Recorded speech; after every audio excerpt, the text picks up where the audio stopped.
En l'an 1000, des Vikings venus du Groenland débarquent à L'Anse aux Meadows à Terre-Neuve.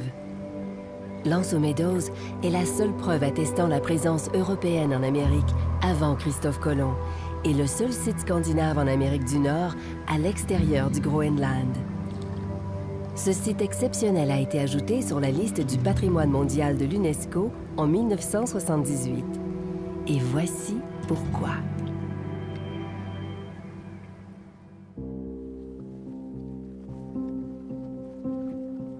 L'Anse aux Meadows est un lieu émouvant de la rencontre des civilisations.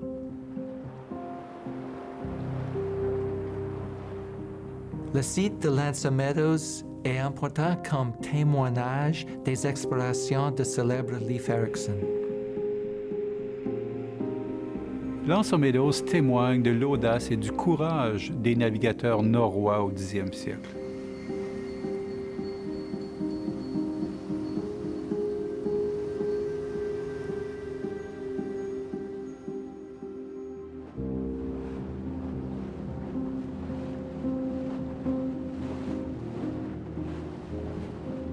Mon nom est Elias Sekley et j'explore l'incroyable aventure de la vie. Découvrir le monde par l'aventure et les voyages jusqu'aux extrémités de la Terre, loin de la maison comme les explorateurs vikings du passé, a toujours été ma façon d'en apprendre le plus sur moi-même. Et je suis ici, maintenant, à L'Anse aux Meadows, au cœur d'une nouvelle aventure dans mon propre pays, incertain de ce que je vais trouver.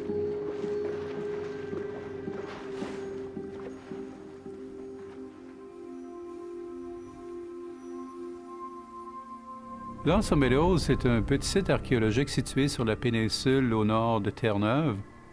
C'est un site qui a été occupé par les Vikings. Les Vikings, aussi connus sous le nom dans la littérature scientifique comme étant les Norrois. Et on sait que ces Norrois étaient déjà au Groenland depuis l'an 982 de notre ère.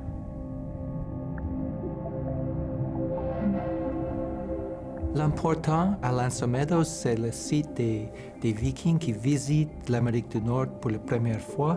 Et c'est dans ces voyages que les Européens ont fait les premiers contacts avec les peuples de l'Amérique du Nord. 6000 ans avant Jésus-Christ, les Autochtones occupaient l'emplacement de L'Anse aux Meadows. Au fil des siècles et en des temps différents, il y eut 5 ou 6 groupes distincts d'Autochtones qui se sont partagés les lieux, dont la communauté des Esquimaux du Dorset. Ce n'est qu'environ à l'an 1000 que la région vit apparaître ses premiers Européens. C'est un site qui est effectivement un site archéologique où on trouve les vestiges du passage des Vikings à la fin du Xe siècle et au début du XIe siècle. C'est un site aujourd'hui qui est composé des vestiges de 8 maisons. On peut voir des vestiges sur le site, mais aussi des répliques des bâtiments d'autrefois. On a également retrouvé des clous, des rivets. On sait que les Norrois construisaient leurs bateaux avec des rivets. On a également un objet très intéressant qui est une broche qu'on utilisait pour attacher les vêtements à cette époque-là. Et d'autres, je dirais, vestiges très convaincants qu'on a retrouvés à L'Anse aux Meadows, c'est du bois, notamment du bois des essences européennes. J'utilise l'expression très convaincant parce que au début, plusieurs personnes étaient plutôt sceptiques quant à l'existence d'un tel site archéologique. Dans les sagas, on parle de 3 zones. On parle de Helluland, une zone de rochers et de glace, probablement l'île Baffin. On parle de Markland, une zone des forêts, c'est certainement la côte de Labrador, et puis Vinland. Et le Vinland, c'est la zone au sud.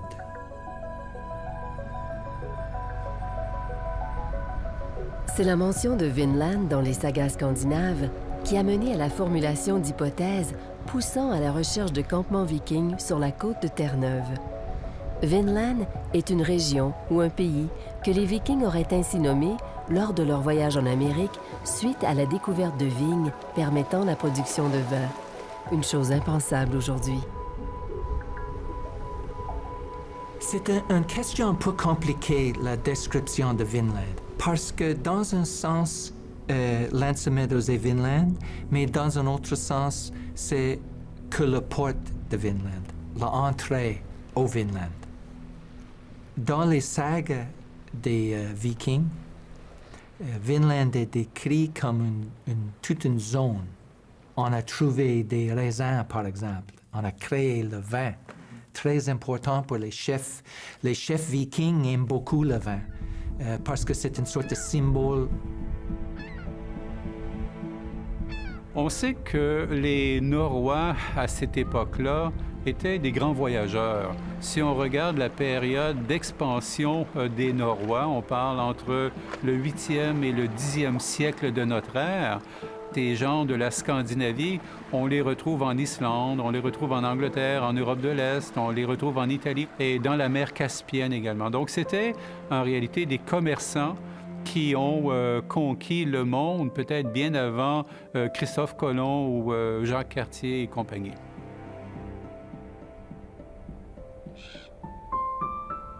Le site a été découvert en 1960 par des archéologues de Norvège.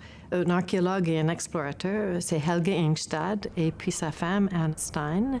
Et ces deux-là ont été amenés au site par un citoyen qui était dans ce petit village-là, George Decker. Et lui, il a dit que c'était des vestiges indiens. Alors, quand Helge Ingstad et Anne Stein ont commencé à faire l'archéologie, ils ont vu les vestiges, ils ont découvert certaines choses, ils ont dit non, c'est un site viking. Alors, il y avait tout un débat international sur le site pour savoir si c'était vraiment un site des peuples autochtones ou est-ce que c'était un site viking.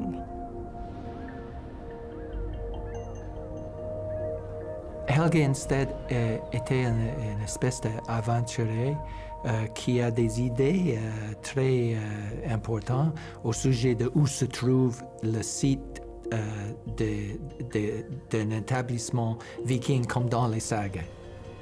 Il n'était pas le premier de penser que c'est peut-être près de L'Anse aux Meadows. Il y avait des autres, mais c'est lui et sa femme qui l'a découverte et qui a découvert des choses, des artefacts et des vestiges architecturaux qui veut dire enfin que c'est vraiment un site viking.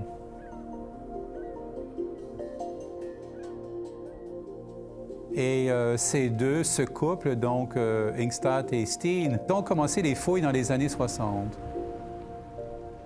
Bien que des fouilles subséquentes ont démontré que le site de L'Anse aux Meadows n'était probablement pas Vinland en soi, il demeure néanmoins que le monde doit à Helge Ingstad et sa femme Anne la preuve que la présence viking en Amérique du Nord n'est pas un mythe.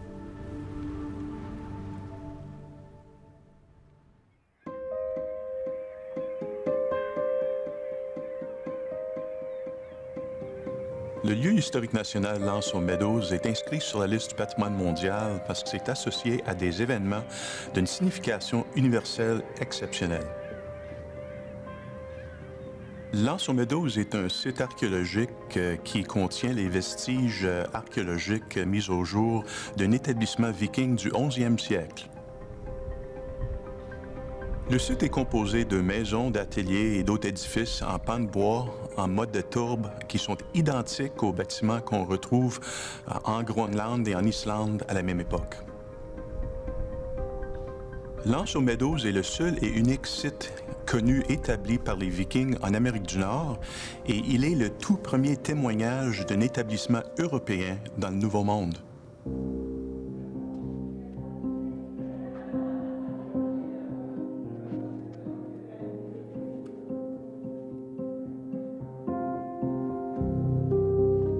Être ici me fait penser à mes propres aventures et les raisons pour lesquelles je voyage.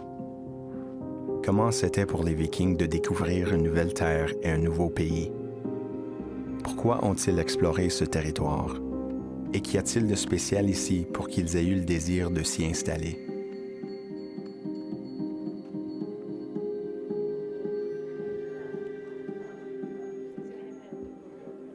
La découverte de Lanzo Meadows nous a vraiment permis de comprendre que Christophe Colomb n'était pas le premier Européen à mettre les pieds en Amérique. Je pense que Lanzo Meadows, c'est important comme site, un peu comme un lieu de mémoire. C'est là où on peut se souvenir de le voyage humain. Tous les humains sont partis de l'Afrique depuis longtemps, dans des directions différentes.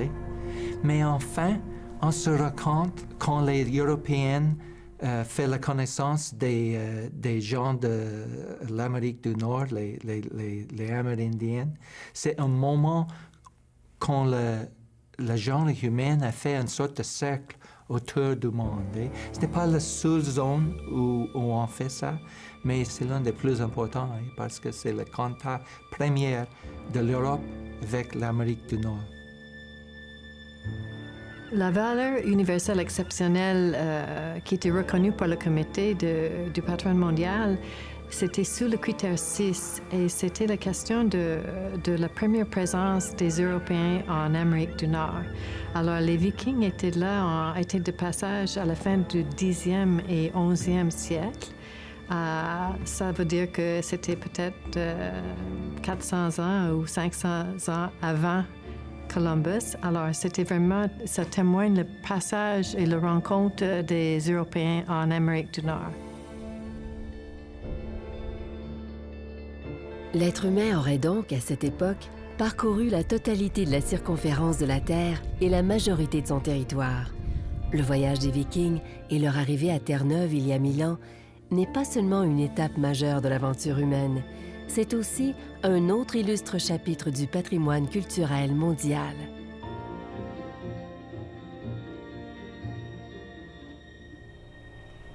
La société viking est plus simple que la nôtre, dans un certain sens. C'est une société de clans. Et il y a des gens importants qui dominent une famille et beaucoup appartiennent à la famille au lieu de l'individu.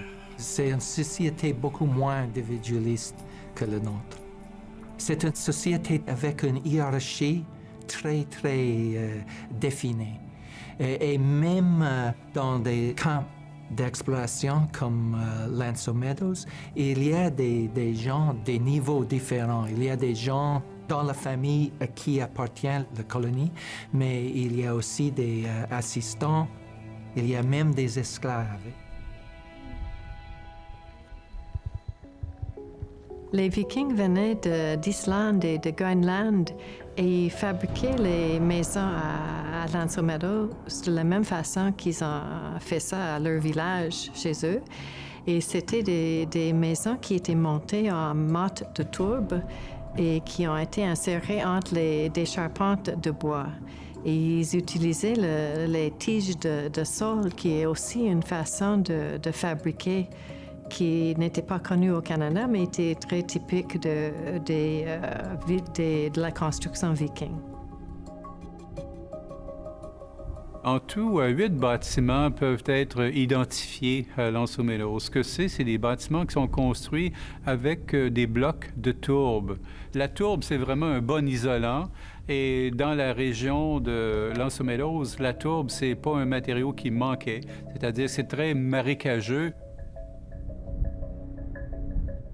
En Norvège, des chefs de clans mécontents ont préféré émigrer vers des contrées libres de toute influence viking, comme l'Islande et les îles écossaises. Mais le facteur le plus important était probablement qu'ils disposaient des moyens nécessaires. Ils avaient des bateaux assez grands qui pouvaient affronter l'océan, avec à bord un grand nombre de personnes, leur bétail et d'autres biens.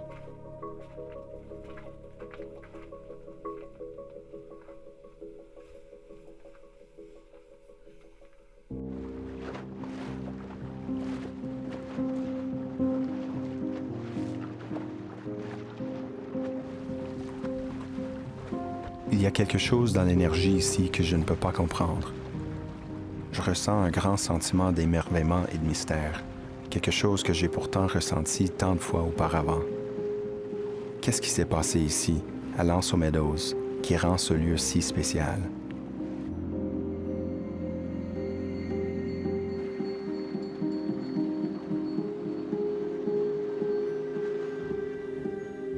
Les chercheurs étaient très sceptiques au début quant à l'existence d'une présence norroise à L'Anse aux Meadows, notamment parce qu'il y avait très peu d'objets qui avaient été trouvés, mais aussi parce qu'on travaillait à cette époque-là, dans les années 60-70, on avait deux pensées en tête. C'était que l'Amérique du Nord avait été peuplée soit par les Français ou soit par les Anglais. On avait de la misère à concevoir qu'il y ait autre personne que des Anglais ou des Français qui avaient peuplé l'Amérique du Nord.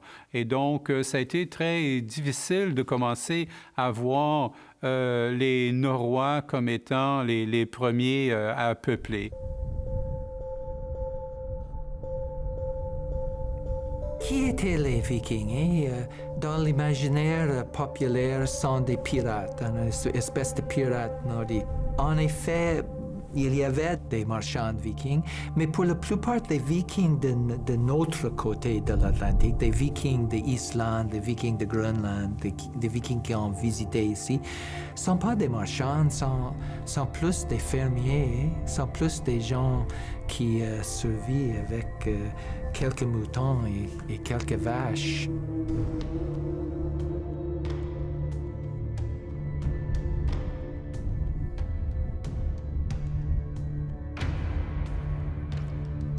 L'Anse aux Meadows est dominée par des terres infertiles, des tourbières côtières et des forêts rabougries, appelées localement Tuckamore. Il existe malgré tout plus de 280 espèces de plantes dans le secteur. Et ce ne sont pas moins de 22 espèces de baleines et de dauphins qui vivent partout le long de la côte.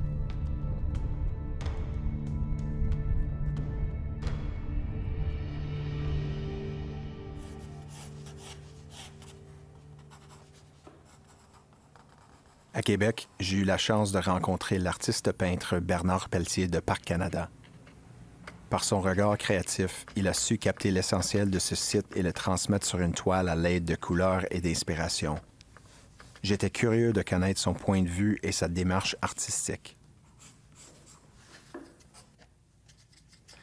Pour présenter l'Anse aux Meadows, c'était particulier. Je ne peux pas mettre seulement que les vestiges parce qu'il n'y a rien d'extraordinaire là-dedans. Alors, j'ai fait cette représentation-là qui est peut-être un petit peu trichée de la réalité. Le premier plan, c'est le plan des vestiges. Le deuxième plan, c'est la reconstitution historique. Et dans le coin, il y a un petit village qui montre encore la contemporanéité du lieu. Alors, pour moi, c'était important. Et je suis passé aussi du mystère à la lumière. Alors, c'est passé des bleus par le brouillard jusqu'au temps gris, alors.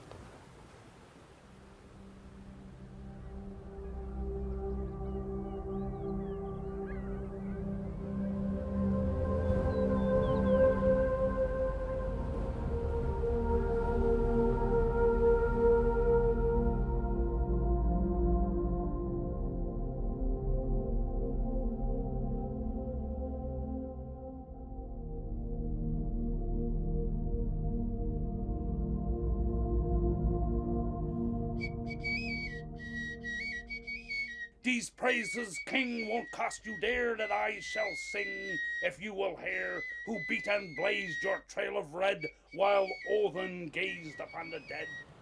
The scream of... Il y a tant de légendes vikings écrites dans les sagas qu'il est difficile de savoir à quoi s'en tenir. Quand on voyage, on apprend rapidement à séparer ce qui est réel de ce qui ne l'est pas. Les hommes qui vont au-delà de leurs limites sont souvent critiqués pour leurs exploits. Était-ce le cas des Vikings? Red sun's the warrior's shield, the eagle scans the battlefield. As edges swing, blades cut men down, Eric the king earns his renown. The ravens dined at this red fair.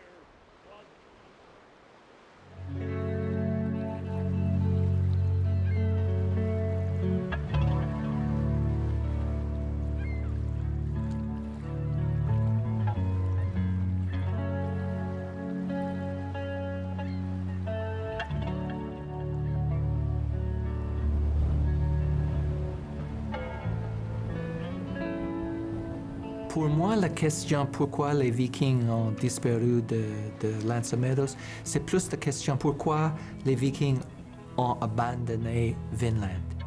Parce que L'Anse aux Meadows était une poste pour l'exploration, pour la reconnaissance de Vinland. Et je pense aussi que la présence autochtone dans le sud du golfe de Saint-Laurent. Ça veut dire qu'il y a un coût là pour les Vikings, parce qu'il y a des tensions avec les Autochtones, il y a des morts, et puis ça coûte trop, enfin.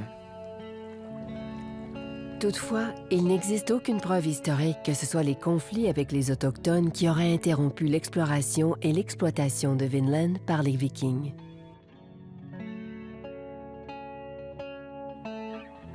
La rencontre entre Vikings et Autochtones à L'Anse aux Meadows a fait en sorte que les deux ont découvert qu'il existait un monde au-delà de ce qu'ils connaissaient.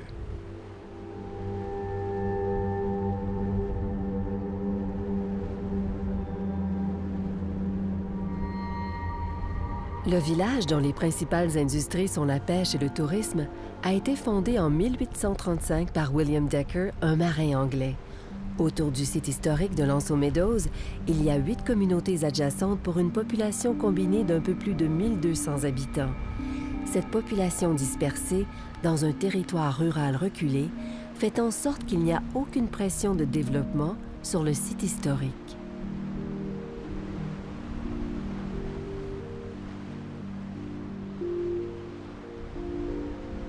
Pour l'avenir de L'Anse aux Meadows, je pense du point de vue conservation, le site est très bien protégé. Parc Canada gère bien le site, alors il n'y a pas de problème de conservation des vestiges.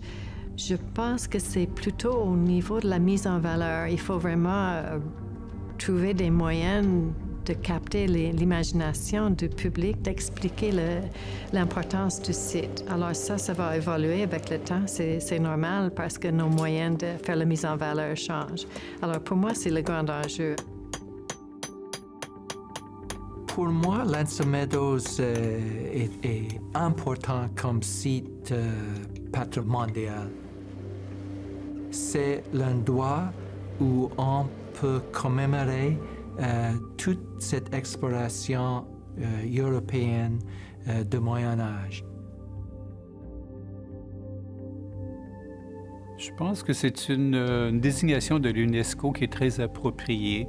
Non seulement c'est un site naturel exceptionnel, comme nulle part ailleurs à Terre-Neuve, mais c'est également un lieu, je dirais, de commémoration important des exploits de navigation de ces Norrois.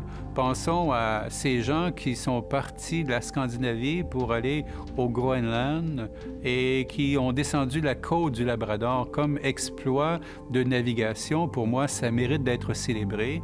Également, comme chercheur, on a souvent trop tendance à penser qu'il y a seulement que les Français et les Anglais. Donc, dans ce cas-ci, pour moi, c'est très important d'avoir au 10e siècle de notre ère des Norrois qui se sont rendus bien avant les Européens au Nouveau Monde. Je trouve qu'un des éléments de L'Anse aux Meadows qui est fascinant et qui me touche beaucoup personnellement, c'est un lieu de rencontre des civilisations, si vous voulez le voir comme ça. On a les peuples autochtones qui venaient de l'Ouest et on a les Européens qui venaient de l'Est. Alors, pour moi, c'est un lieu de rencontre des civilisations qui est très important pour le monde.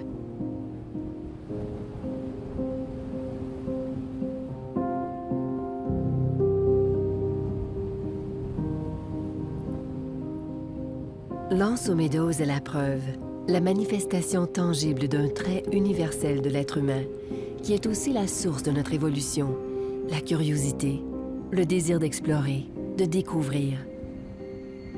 Bien qu'il ne reste du passage des Vikings que des monticules de verdure sur la pointe nord de l'île de Terre-Neuve, l'esprit qui les a conduits à établir ces quelques huttes au toit de tourbe mérite d'être reconnu, célébré et protégé.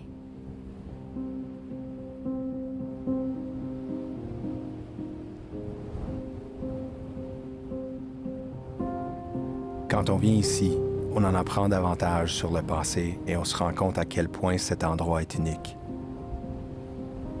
Il est clair dans mon esprit maintenant que L'Anse aux Meadows est important dans l'histoire du Canada et l'histoire du monde.